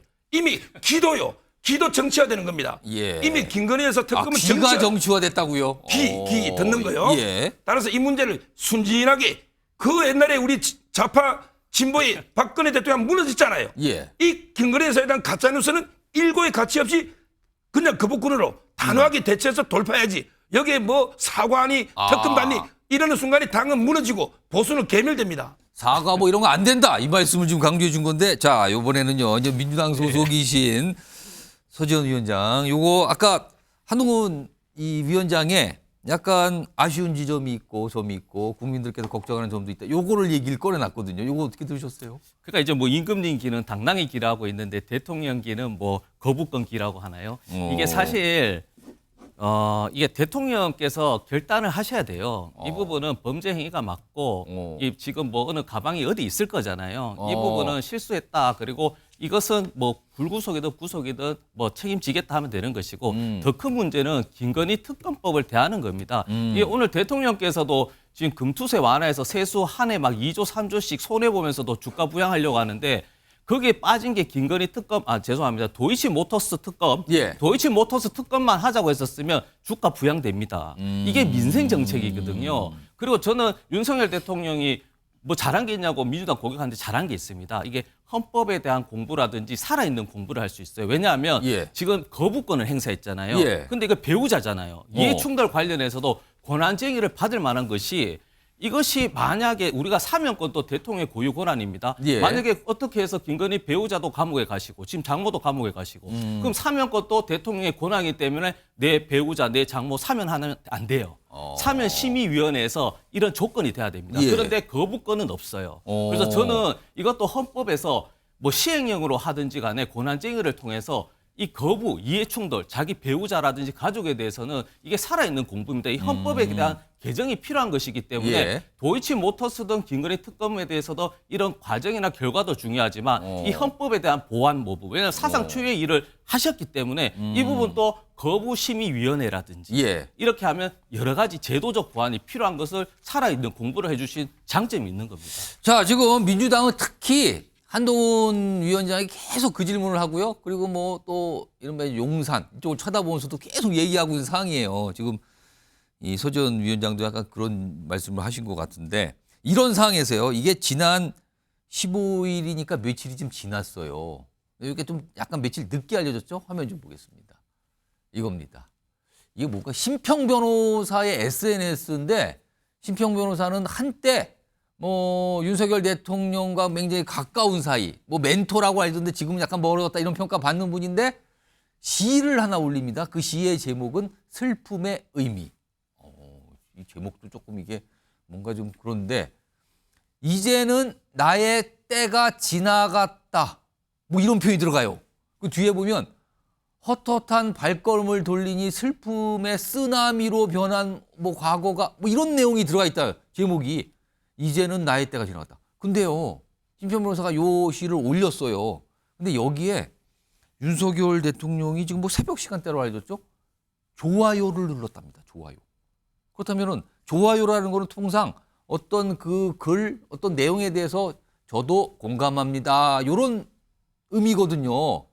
근데 그게 좋아요가 돼 있다는 거예요. 배윤찬 소장님? 네. 심평 변호사가 올린 글도 의미심장한데 윤석열 대통령이 좋아요는 더 의미심장합니다. 이거 어떻게 보세요? 말 그대로 네 글자죠. 의미심장. 왜 그럴까? 새벽 2시에 버튼을 눌렀다는 것은 이 시간에도 물론 이제 그 전 시간에 뭐 자다가 일어났을 수도 있겠지만 쉽게 잠들지 못하는 대통령이거든요. 뭔가 고뇌. 그렇죠. 지금 이제 임기 3년 차가 됐고 갑진년이 됐고 2024년이 됐고 올 한해 총선도 있고 또 한미 동맹 또 남북 관계 쉽게 잠들지 못하는 대통령 그만큼 대통령 자리가 무겁습니다. 그러다 보니까 전국이나 또 총선 생활 때 상당히 엄중하고 그런데 이 심평 변호사 말 그대로 대통령과 가깝다느니 뭐 멘토느니 여러 가지 말이 나왔지만 그런 걸 다 떠나서 나의 때가 지나갔다. 슬픔의 쓰나미. 이 심정에 대통령이 이 한마디 한마디에 한 글자 한 글자에 공감이 갔을 거예요. 이상훈 앵커가 말씀하셨던 대로 그런 공감이 가서 사실 이게 노출될 거라는 것도 생각조차 못했을 거예요. 대통령은. 말 그대로 본인의 감정 그대로 가면서 버튼을 누르게 되는 그런 상황이었다면 지금 다른 걸 떠나서 물론 저는 데이터로 분석합니다만 지금 대통령의 국정 지지율이나 지표나 지금 총선이 흘러가는 국정 상황이나 전국이나 이런 걸 볼 때 답답하지 않겠습니까? 그 복잡한 신경을 이 글을 보면서 바로 본능적으로 공감의 버튼을 누르게 되는 그 대통령의 심정이 고스란히 또 묻어났다고 봐야 되겠죠. 좋아요의 의미를 그냥 굉장히 그냥 다양하게 요모조모 설명해 주셨어요. 지금요. 이런 가운데 오늘 윤석열 대통령 일정이 하나 있었는데 전북특별자치도 출범식 행사가 있었어요. 오늘 거기에 윤석열 대통령이 참석을 했는데 근데 이 자리에서 이런 일이 있었다 그러네요. 일단 영상으로 확인해 보겠습니다.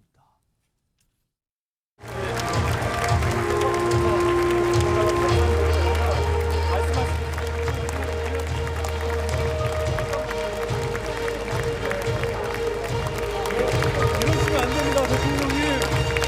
국정 기조를 바꾸셔야 됩니다.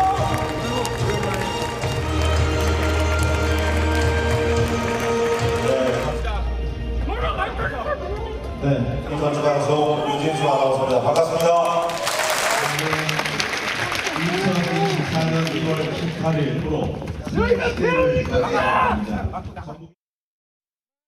성추행 부의장, 이게 무슨 일이 있었던 겁니까 이게?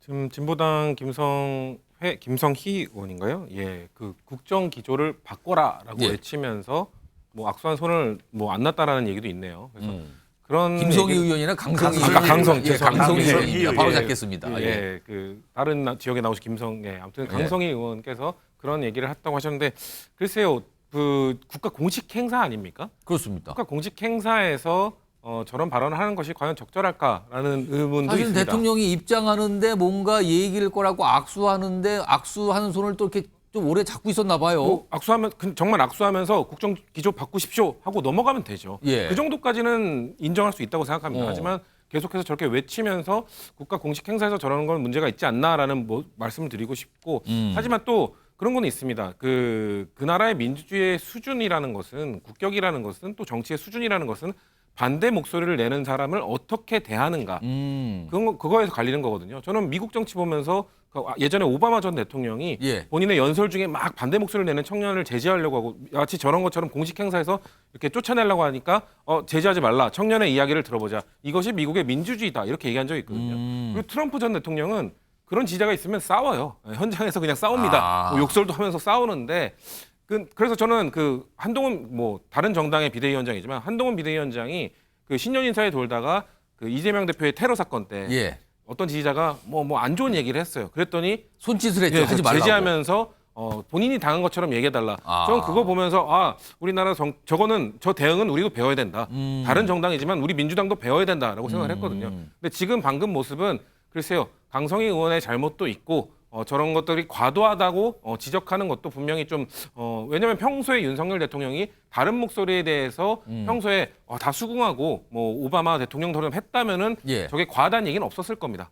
그런데 과연 다른 목소리를 얼마나 들었는가 그런 것들을 다 양쪽을 다 봐야 되는 문제가 아닌가 그렇게 생각합니다. 그러니까 이게 최근에 이재명 대표 사건 관련해서 경호 관련해서 굉장히 민감해졌잖아요. 아마 그런 걸 상황을 의식을 한 건지도 모르겠는데 아무튼 저런 모습이 있었는데 그런데요. 이 강성희 의원요. 작년 10월에 시정연설 때도 어떤 모습이 있었거든요. 그 모습도 좀 지났는데 불러서 좀 확인해 보겠습니다.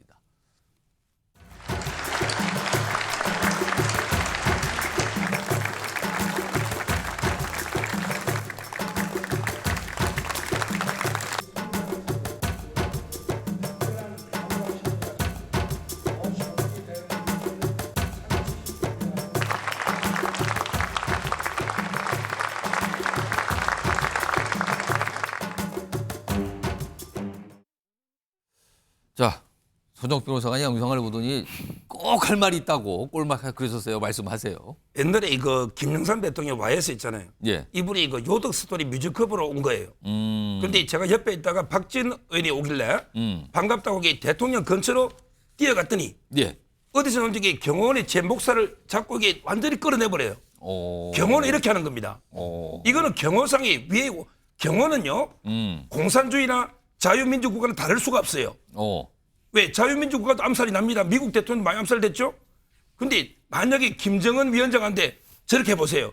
악수를 했는데 손을 안 놨고 있다. 그 다음 행동이 뭐가 나올지 모르죠. 이거는 공산주의하고 자유민주주의 표현자에 관계없어요. 예. 이거는 대통령에 대한 명백한 경호 위해입니다. 아마 이제 그 다음 처벌은 다르겠죠. 예. 북한에서는 적결처형입니다. 우리나라는 이게 처형은 안 하죠. 이게 자유민주와 공산주의 차이인데 예. 저는 이게 경호상의 문제로 방어하는 거 이거는 이게 타다이 끌어내야 된다. 이런 분이 저는 국회의원 한다는 게 너무 부끄러워요. 아무튼 이게 저희 나와서 지금 아마 저 영상 보신 분들 많을 것 같아요. 이게 무슨 행사장에서 무슨 일이 벌어진 건가. 저기 보면 한참 좀 있는 모습도 있네요. 진짜 이렇게.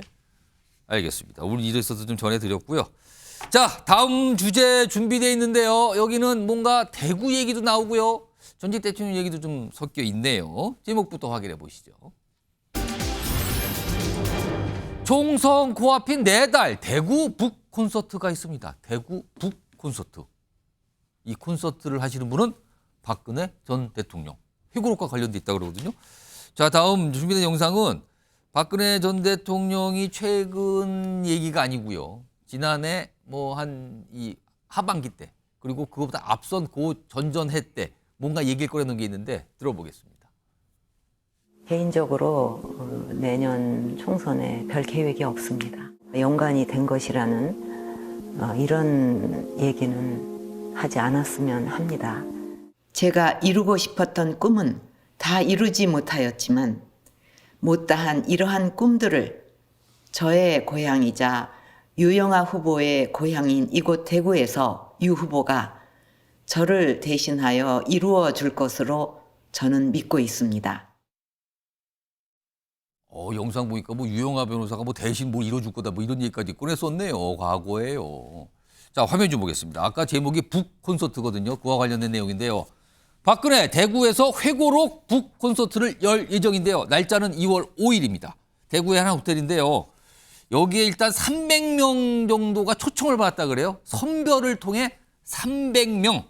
일정 공지 후에 참석 여부 확인 300명입니다. 그러니까 뭔가 좀 이렇게 골라서 이분들만 오세요라고 했던 겁니다. 다음 보시죠.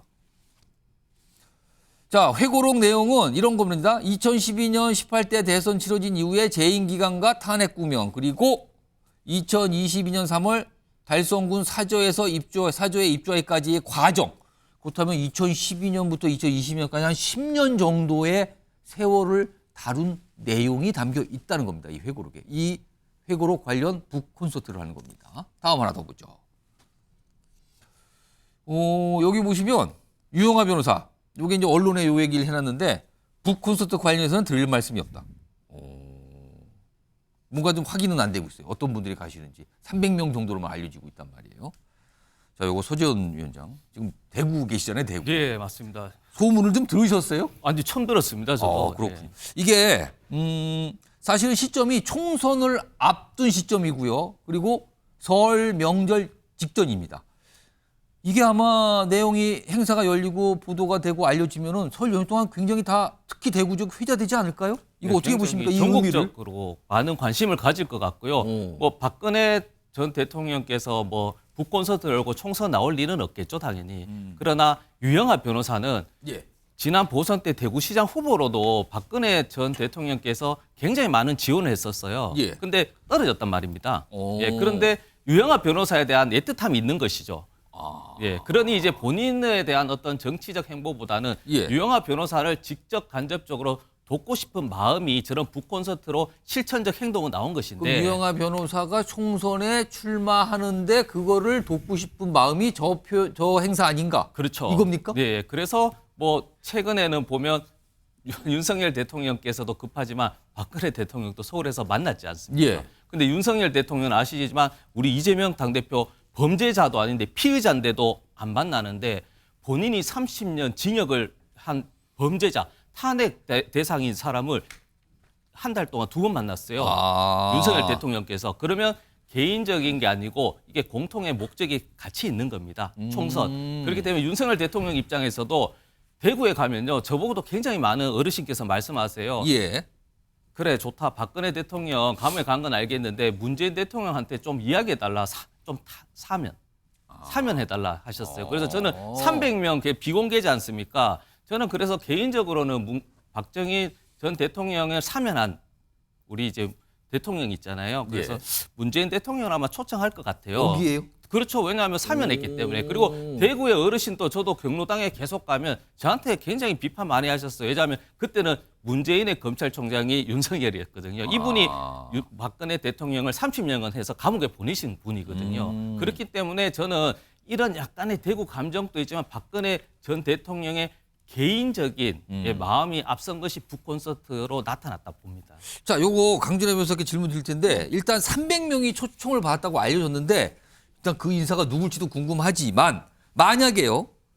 초청을 받지 못했다 하더라도 특히 대구 지역에 출마를 앞둔 정치인들 이 북콘서트 현장에 가지 않을까요? 이거 어떻게 보십니까? 대구 지역에서 출마하고 싶은 사람들은 당연히 가겠죠. 300명의 초대장을 받지 않아도 그 앞에서라도 얼굴 도장이라도 찍으려고 하고 또 거기에 참석하는 사람들도 아마도 이제 박근혜 전 대통령의 굉장히 측근들, 지지자분들로 예상이 되는데 거기에서 얼굴 도장을 찍으려고 할 것입니다. 근데 그곳에 사실 가고 싶은 사람은 또 최근에 출사표 던지신 김무성 전 대표. 김무성 전 대표가 박근혜 전 대통령과의 어떤 화해를 하고 싶다라든지 이런 제스처를 취하고 있는데 사실 박근혜 전 대통령 측에서는 별다른 뭐 입장을 표명할 이유도 저는 없다는 생각을 하는데요. 아마 김무성 전 대표가 앞에 와갖고 본인의 뭐 마음이라든지 이런 걸 또 인터뷰하는 시간이 있지 않을까 그렇게 생각을 합니다. 좀 아까 청년위원장님께서는 문재인 전 대통령도 이렇게 초대하지 않았을까라고 얘기하셨는데 초대한 거 아니냐? 네, 그거는 저는 좀 아닐 것이라고 생각을 하고 그 북콘서트가 박근혜 전 대통령의 회고록의 북콘서트이지만 결과적으로는 그분이 이제 선거의 여왕이지 않습니까? 총선을 앞두고서 북콘서트를 한다는 것은 본인을 지지해줬던 사람들의 그 결집을 원하는 것일 텐데 거기에는 안타깝지만 사실 문재인 전 대통령이 참석을 하게 된다면 조금 희석이 될 것 같아요. 그래서 저는 그 부분은 좀 아닐 것 같다라는 생각입니다. 자, 지금 김무성 전 대표 얘기했는데 얼마 전에 김무성 전 대표가 무슨 화해 얘기 끌어냈잖아요. 뭐 그의 대목 좀 들어보겠습니다. 저는 박근혜 대통령과 화해하고 싶습니다. 그런데 섣불리 그런 제안을 하기가 참 어려운 그런 관계입니다. 제 인생보다 더 열심히 박근혜를 위해서 내가 살았다 이렇게 생각할 정도로 이제 그래 했는데 여러 가지 이유로 하여튼 뭐 그런 관계가 됐는데 그래 박근혜 대통령 그런 고생을 갖다 하고 한 거에 대해서 인간적인 면에서 제가 참 미안한 마음도 있고 한데 근데 탄핵 주장에 대해서 사과할 생각은 없습니다. 그건 제 철학입니다. 자, 배훈찬 소장님. 네. 이거 아직 아무도 몰라요. 그 300명 명단도 아직 정확히 모르는데 김무성 전 대표 화해 얘기를 꺼냈던 김무성 대표 요 북콘서트장에 혹시 갈까요? 초청 안 받았더라도? 아니면 초청도 안 될 뿐더러 가는 것도 쉽지가 않을 거예요. 왜냐하면 이게 본인이 또 부산 중영도 출마를 지금 선언한 상황에서 출마한다고 그랬어요. TK 민심에서도 영향을 미칠 수가 있는 것이거든요. 그러면 이제 중영도에서는 그런 김무성 전 대표 행동에 대해서 막으라는데 이래버릴 수가 있는 것이거든요. 결국 지금 박근혜 전 대통령이 북콘서트를 하는 것은 결국 어떤 민심이냐. TK 민심과 보수층의 민심이라고 봐야 되겠죠. 그러니까 첫 번째로 이것이 이 총선용 총선 영향력을 과시하기 위한 건 아닙니다. 단 하나의 영향력만 채워놓고요. 뭡니까? 유영하 변호사입니다. 단 한 명에 대해서는 예외입니다. 유영하 변호사에 대해서는 영향력을 좀 행사하고 싶다는 마음이 속내로 있을 겁니다. 그것을 은연지중에 이제 내비칠 수가 전달이 될 수 있는 것이 바로 이 북콘서트일 테고요.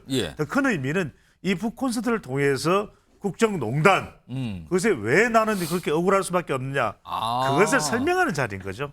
그러면 대체로 이제 여기에 초청받는 300명의 인사들은 대체로 우리가 확인될 겁니다. 그러니까 김무성 전 대표뿐만 아니라 문재인 전 대통령 초대 못 받습니다. 그다음에 유승민 전 의원 초대 못 받습니다. 그러니까 이제 여기 초대받는 사람의 300명은 뭐냐면 박근혜 정부 때의 인사들입니다. 그러니까 내 정부를 구성했던 그래서 국정농단돼서 쫓겨나갈 때까지 내쫓길 때까지 그래도 대한민국을 통일 대박이다. 또는 이렇게 구성을 해왔던 예를 들면 뭐 최경환 전 장관 등 이렇게 말씀하시는 겁니까? 다만 여기서 중요한 것은 이렇게 행사를 하면 국민의힘은 잔뜩 공을 들일 수밖에 없습니다. 그러면 한동훈 비대위원장이 됐든 누가 됐든 간에 상당히 유력 인사들이 참석할 가능성이 높습니다. 한동훈 비대위원장이 혹시 갈 수 있다고 보세요? 갈 가능성이 있죠. 왜냐하면 지금까지 박근혜 전 대통령과 만난 적이 없어요. 그렇죠. 접점이 없었고 실제 그 수사를 했다라고 하는 비난과 비판을 받아왔거든요. 그래서 이제 두 가지 측면에서는 이렇게 이제 참석이 되지만 그렇다고 해서 국민의힘이 공을 들이는 이유는 그래야만이 친박 성향의 다른 이 TK 지역에 출마할 가능성이 있는 정치인들의 개별 행동을 견제할 수 있습니다.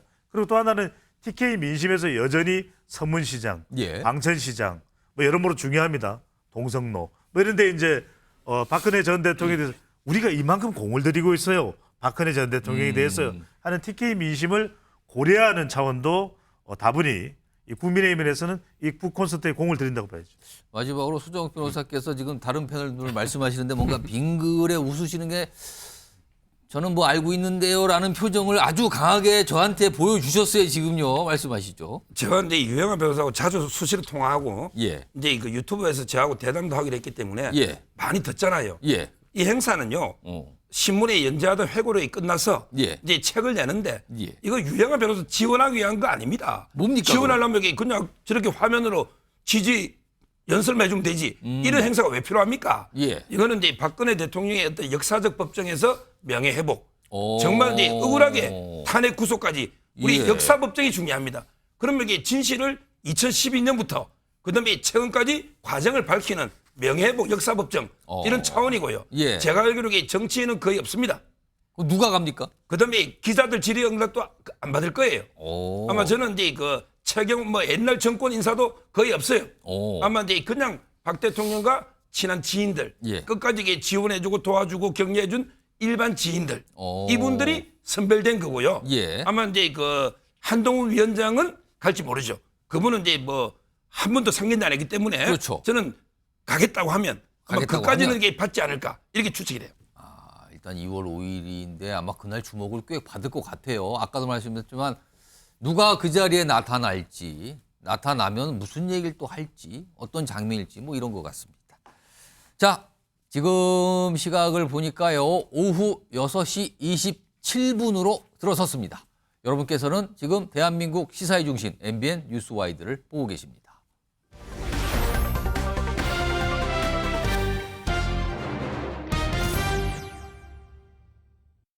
죽여보고 펜으로도 죽여보고 그래도 안 되니 칼로 죽이려고 하지만 결코 죽지 않습니다. 그 정도면 망상 아닌가요? 칼로 죽여본다? 누가 죽여본다는 얘기인가요? 한동훈 비대위원장이 그거를 망상이라고 굉장히 강한 반응을 한 것은 뭔가 뜨끔한 건 아닌가. 한 개인의 범죄 행위를 마치 정치 탄압인 것처럼 교묘한 프레이밍을 시도하고 있습니다. 뭐가 이렇게 여야가 주고받으면서 상대를 비판하고 이거 문제잖아요. 그러니까 뭐가 문제인데 문제예요? 그게 문제지. 약간 이런 반응이잖아요, 지금요. 이런 가운데 이게 한 이틀 정도 지났네요. 이 민주당의 당 회의에서 뭔가 이재명 대표 피습 사건과 관련해서 강하게 문제 제기, 의혹 제기. 근데 국민의힘에서 이걸 음모론이라고 지금 보고 있거든요. 왜 자꾸 이런 얘기를 하시고 자꾸 국민의힘 비판하는데 이 관련된 어떤 주장, 목소리가 있습니다. 들어보겠습니다. 이 사람 김입니다. 얼굴 수없이 많은 얼굴 있어요. 안경 쓴 얼굴도 있고 안경 벗은 얼굴도 있고 참 소름 돋는 건 뭔지 아세요? 이게 그 사람인지 나는 확인 못해요. 이름이 김성입니다. 이거는 국힘당 당원일 때부터 온갖 글들을 썼어요. 문재인이 망가뜨린 한국을 살려내려 고뇌하는 윤석열 추정자인 것 같아요. 권익위가 제1원내정당 대표를 파렴치범으로 몰아가고 있습니다. 총리실은 가짜뉴스를 확산시키고 경찰은 살인미수범 추사를 축소 은폐하더니 그걸로 모자랍니까? 한마디로 미친 정권입니다. 말이 뭐 엄청 셉니다. 지금 서지원 위원장. 예. 일단 특히 서영구 의원은요. 피의자 김모 씨가 윤석열 대통령 추종자다. 이런 설명까지 붙였는데 이거 근거 있습니까? 예, 그러니까 지금은 사실은 그 조금 감성이 좀 앞선 시기입니다. 왜냐하면 예전에도 돌아보면 변창훈 검사도 진짜 그 윤석열 그 후배죠. 이분이 이게 극단적인 선택을 할 때도 윤석열이가 살인자라도 했거든요. 그러니까 이게 감정이 앞섰다. 왜냐하면 우리가 지금 야당 대표를 목숨 잃을 뻔했잖아요. 예. 그 생명을 잃을 뻔했습니다. 예. 그런데 경찰에서는 피의자, 그러니까 살인 미수자도 공개하지 않습니다. 이름도 공개하지 않고 왜 살인 동기도 공개하지 않습니다. 그리고 저희가 선거 준비 안 하고 모든 민생 정치에 다 던지지 않고 오직 이것만 올인하는 게 아닙니다. 다 하면서 이 문제 제기를 겨우 이틀 되었는데 예. 지금 이재명 대표가 돌아가실 뻔한 게 한 10일 정도인데 그 당시에는 이속 문제, 피해자잖아요. 피해자. 그런데 한동훈 비대위원장은 망상이라고 합니다. 망상. 사실은 저도 유동규 본부장 싫어하지만 그때 사고 현장 봤을 때는 진짜 죽었다가 살아나신 분이에요. 그때는 가속도로 예. 완전히 차가 있었으면 아마 돌아가셨을 겁니다. 그때도 싫지만 목숨 살렸기 때문에. 근데 이분 유동규 본부장이 그때 하신 말씀이 내가 죽었으면 이재명 대표 박수 쳤을 것이다. 그때 누구도 비난 안 했습니다. 왜냐하면 그 당시 상황에서는 그렇게 할 수 있는 겁니다. 예. 극단적인 그런 상황에서는. 그런데 지금 한동훈 비대위원장 망상 그리고 언론에서는 자꾸 음모론으로 그리고 이것을 무슨 탈출구 왜 저희가 피해자인데 탈출을 해야 됩니까? 탈출할 필요가 없다. 예, 그러니까 이런 거는 확인을 해줘야 될 의무가 있는 겁니다. 그래서 저희가 목소리를 말씀드리지만 민생 제치고 선거 제치고 올인하면 안 되지만 저런 정책특위위원회나 목소리는 내면서 준비하고 민생 정책 다 하는 겁니다. 그걸 좀 이해해 주십시오. 자, 강준혜 부위원장. 네. 앞서서 서영교 최고위원 발언 중에 이 김모 씨, 피의자 김모 씨. 이름, 얼굴을 다 공개했어요, 회의 때. 그래서 저희가 좀 이렇게 가렸거든요, 일부러. 왜냐하면 경찰에서는 공식적으로 그걸 공개 안 했단 말이에요. 이거 약간 법적으로 문제 됩니까? 괜찮습니까, 이거? 당연히 문제가 됩니다. 이게 어떤 상황이냐면은 온라인상에서 뭐 유튜버라든지 이런 데서 피의자들의 사적 제재로서 신상 공개를 하는 것들이 굉장히 문제가 되고 있잖아요. 그게 우리나라 국회에서 지금 일어나고 있는 것입니다. 이거는 형법적으로도 뭐 명예훼손이라든지 이런 게 죄책을 질 수도 있는 것인데요. 저는 이게 형사적인 처벌을 넘어서 법을 만들고 법을 준수해야 하는 국회의원이 이러한 범법적인 행동을 국회에서 했다라는 게, 그것도 공식적으로 했다는 것에 대해서 굉장히 유감입니다. 그리고 망상이라고 그 한동훈 위원장이 이야기한 부분에 대해서 말씀드리고 싶은 거는 그 이후에 뭐라고 얘기를 했냐면요. 이거는 이재명 대표답지 않은 발언이다. 그렇게 한동훈 위원장이 이야기를 했습니다. 그 뒤에 그 멘트는 빼고서는 계속 망상이다라는 부분에 대해서만 그 부각이 되고 있는데요. 한동훈 위원장은 거기에 대해서 이재명 대표답지 않다라고 이야기를 했고, 그 말은 지금 민주당이 제대로 된 판단을 하지 못하고 있다. 그렇게 생각을 합니다. 오늘 민주당에서 국무총리실 직원을 고발했다는 것이 언론에 보도가 되었는데요. 고발한 내용이 어떤 거냐면요. 1.5cm라고 보고가 올라왔는데 그거를 국무총리실에서 1cm로 바꿨다. 흉기라고 올라왔는데 그것을 과도로 바꿨다. 그리고 경상으로 추정된다라는 문구를 추가했다. 이 내용을 가지고서는 국무총리실 직원을 허위 공문서 작성과 직권남용으로 고발을 했어요. 허위 공문서 작성, 직권남용. 그런데 이것은 국무총리실에서 어떠한 의도를 가지고 이러한 행동을 했었다라는 것이 명명백백히 이제 밝혀져야 될 것인데요. 만약에 유죄가 되려면. 글쎄요. 근데 여기에 대해서 우리가 국민들이 이재명 대표의 피습 과정과 그 이후에 입원과 퇴원 과정 우리 모두가 다 보지 않았습니까? 여기 국무총리실에 대해서 오늘 민주당에서 고발을 한 내용, 국민들의 공감을 얼마나 얻을 수 있는지 잘 모르겠고요. 여기에 대해서는 아마 국민들께서 판단을 해주실 것 같습니다. 자, 일단 민주당에서는 계속 문제 제기를 하고 그거에 대해서 국민의힘은 지금 자꾸 음모론 얘기 왜 하세요? 약간 이 반응이 왔다 갔다 하고 있는데, 이런 가운데 어제죠. 이 복귀하면서 이재명 대표 복귀하면서 꺼내놓은 표현 중에 법, 펜, 칼, 이걸 가지고 이 국민의힘에 계신 분들이 뭐라고 하냐 얘기를 좀 합니다. 그 목소리도 준비되어 있습니다. 들어보시죠. 우리는 이재명 대표 주변에 안타까운 연이은 죽음을 알고 있습니다. 법으로도 죽여보고 펜으로도 죽여봤다라는 게 혹시 자기 고백은 아닌지 스스로를 되돌아시켜 보시기 바랍니다. 본인이 성남시장 경기도지사일 때 벌어진 일을 가지고 20여 명이 구속됐어요. 그리고 5명이 의문사했어요. 가책을 안 느끼나요? 이게 또 과거에 이 고인 되신 분 얘기까지 나오기 이렇게 됐어요, 지금.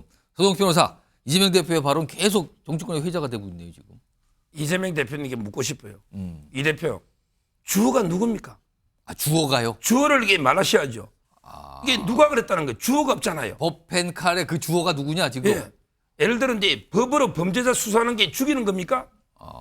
그렇더라도 이게 또 이낙연 캠프에서 제보해서 문재인 정권 때부터 수사했던 거잖아요. 근데 윤석열 정권이 한 거 아니잖아요. 그다음에 이 펜은 뭡니까? 언론이 왜 이재명 대표를 죽입니까?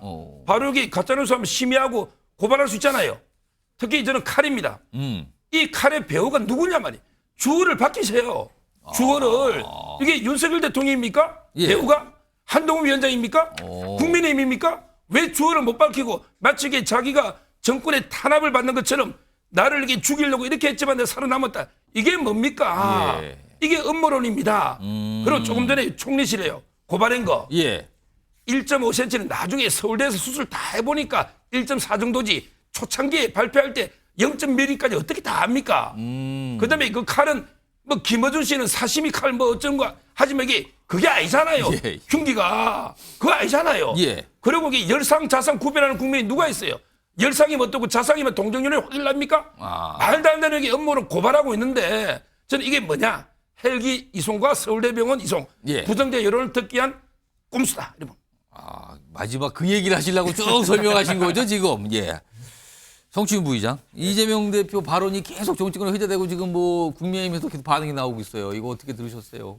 뭐 아쉬운 부분이 좀 개인적으로는 있습니다. 왜냐면 뭐 경찰 수사 부실, 부족 이런 것들이 의혹의 여지를 준 건 사실입니다. 하지만 저는 정치의 역할은 그런 의혹들을 키우는 것이 아니라 의혹들을 줄여주는 역할을 해야 되는 것이거든요. 근데 지금 지도부의 발언들이 좀 의혹을 키우는 쪽으로 가고 있지 않나라는 안타까운 생각이 있고요.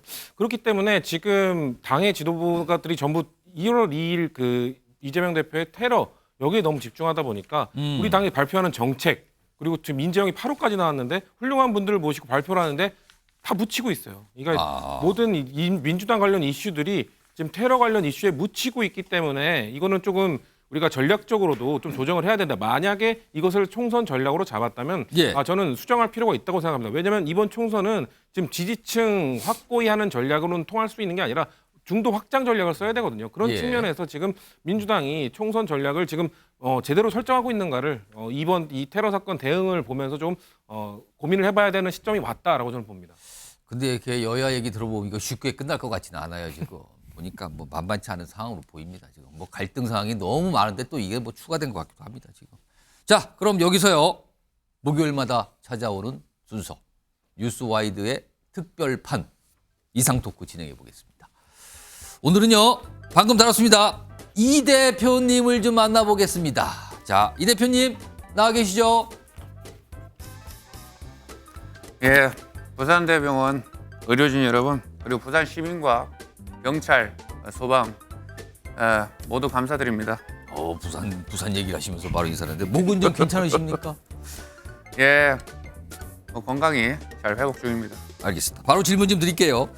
이 대표께서 자택에서 이제 회복 중이실 때 이낙연 전 대표 그리고 비명계 의원들이 민주당을 나갔습니다. 탈당했습니다.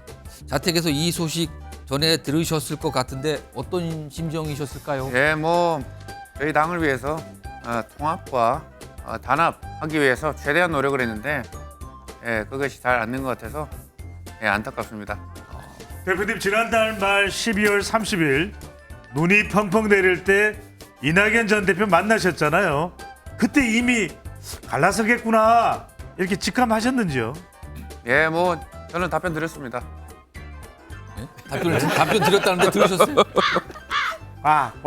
네, 알겠습니다. 예. 이 대표님 제가 질문 드리겠습니다. 예. 이 대표님 지역구 인천 계양 을인데 거기에 최근에 원희룡 전 국토부 장관이 가서 본인의 거기서 이제 출마를 할 것처럼 이야기를 하면서 이 대표님을 아마 겨냥을 한 것 같은데 돌덩이라는 표현을 썼어요.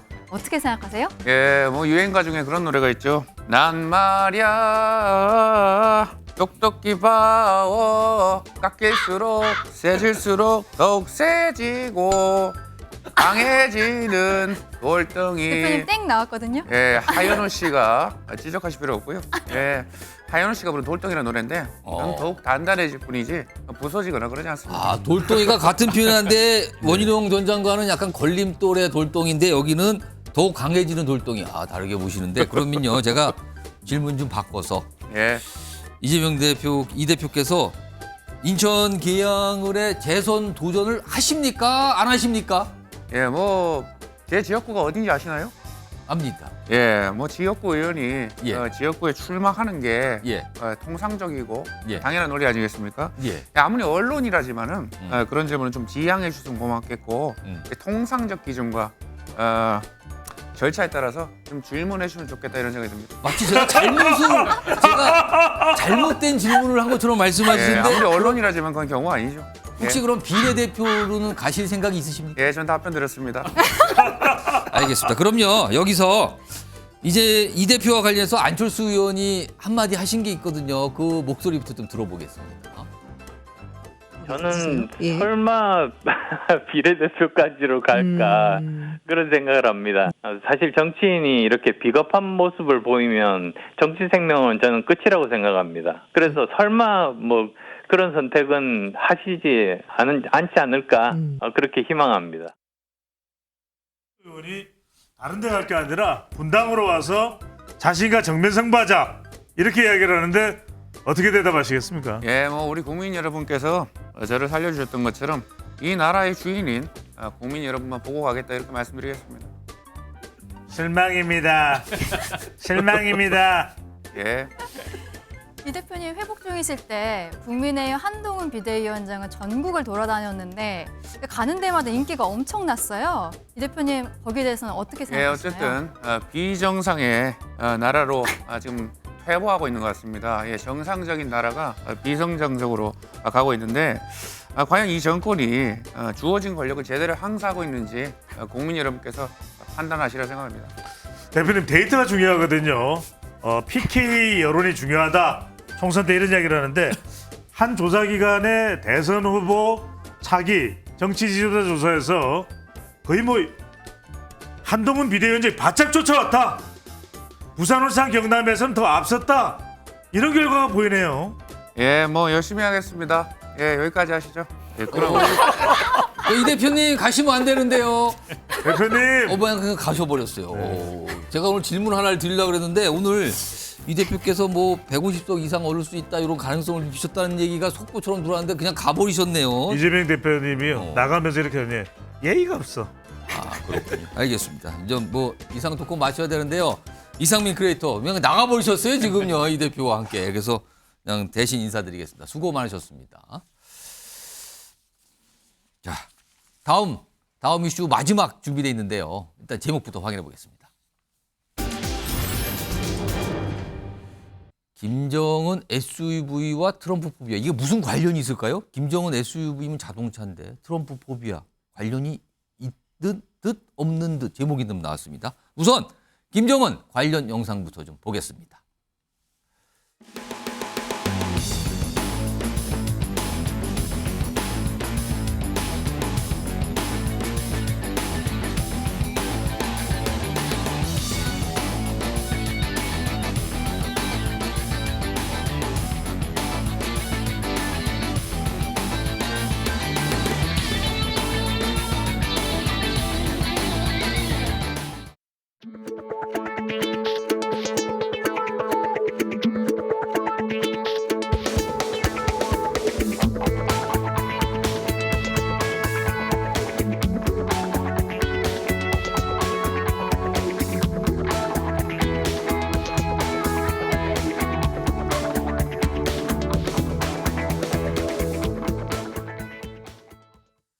자, 지금부터 이제 북한 얘기 그리고 트럼프 전 대통령 얘기 좀 해볼 텐데요.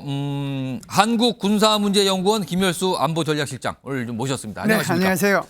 자, 일단 화면 좀 먼저 소개해드릴게요. 아까 영상에 나갔는데 화면을 따로 좀 준비했거든요. 네. 이겁니다. 화면 보시면 김정은 새로운 벤츠 SUV 타고 등장.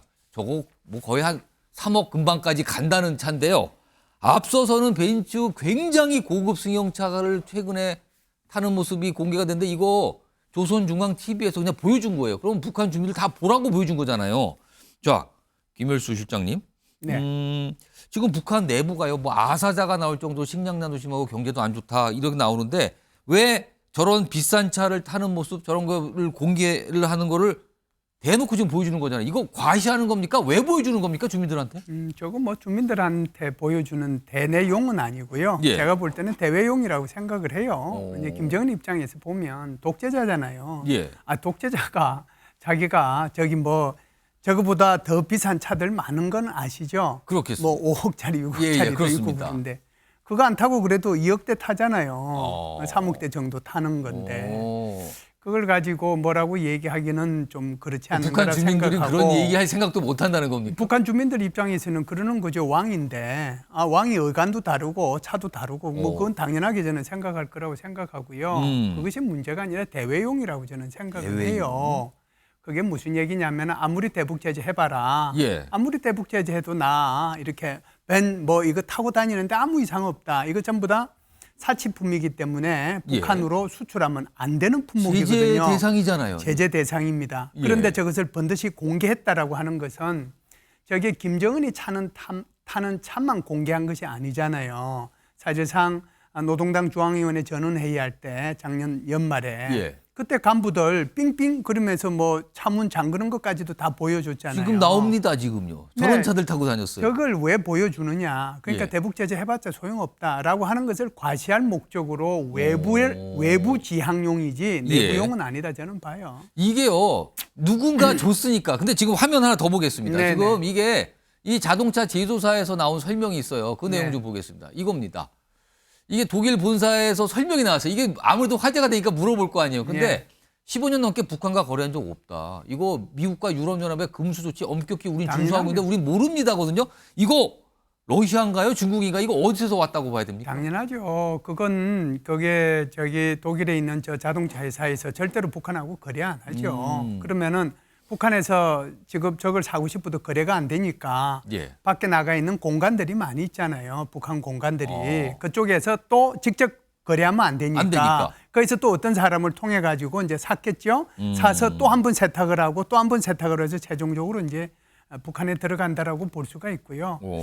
이제 다른 한편으로 생각을 하면은 러시아가 조금 찜찜하긴 한데 사실상 7월 27일 날 전성절 날 이제 세르게이 러시아 국방상이 거기에 참여를 했잖아요. 예. 그리고 이제 북한하고 푸틴 대통령하고 이렇게 정상회담도 하고 그랬으니까 여기에 대한 어떤 마사지용으로 이런 것들이 선물로 들어갈 수도 있겠다. 가능성. 선물요.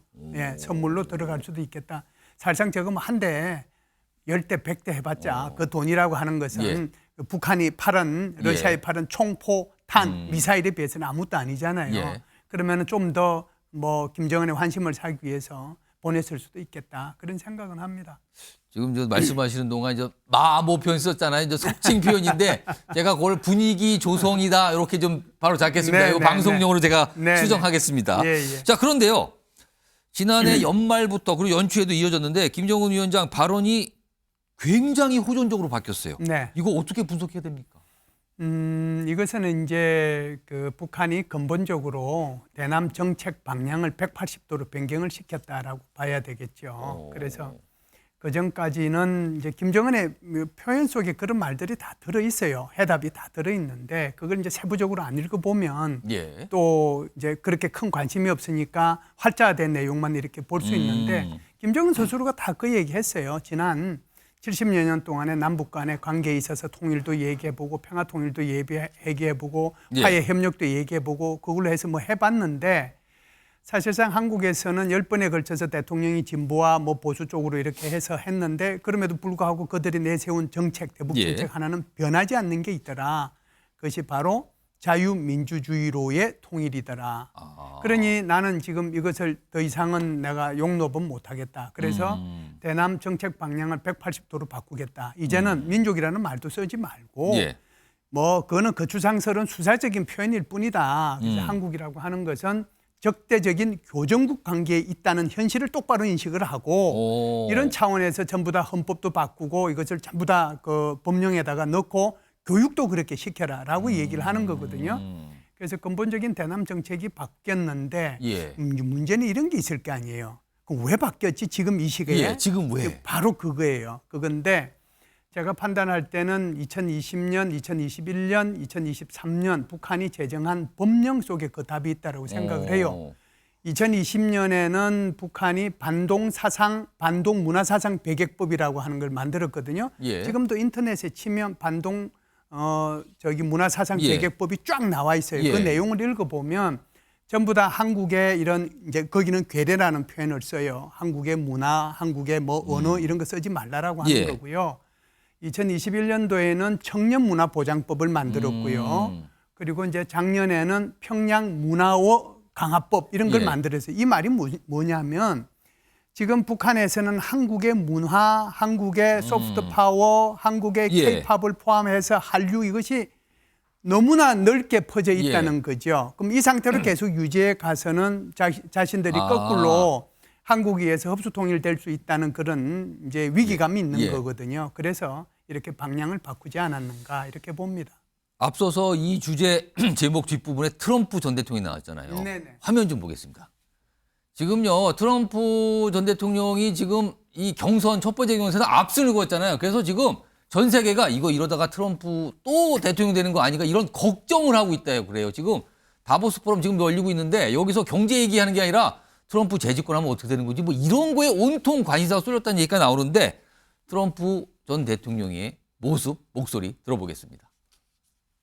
We want to come together, whether it's Republican or Democrat or liberal or conservative. It would be so nice if we could come together and straighten out the world and straighten out the problems. North Korea, Kim Jong-un, very smart, very tough, but he liked me and I got along really well with him and we were safe. We were going to have a war with them and they have a massive nuclear stockpile, possibly as big as anybody.